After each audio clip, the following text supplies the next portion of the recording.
Androidia channel is here again with trendy editing. We will use InShot app to edit this video, and let's add a reverse edit in this video. So after we play the video, we will split by clicking on this icon and delete this black area, and then again select the video and click on duplicate and copy the video.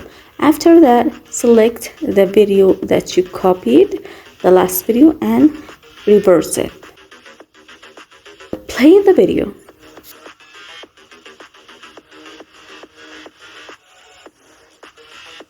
For more videos like that, hit that like button and subscribe our channel, and I will bring for you a lot of tutorials using InShot app.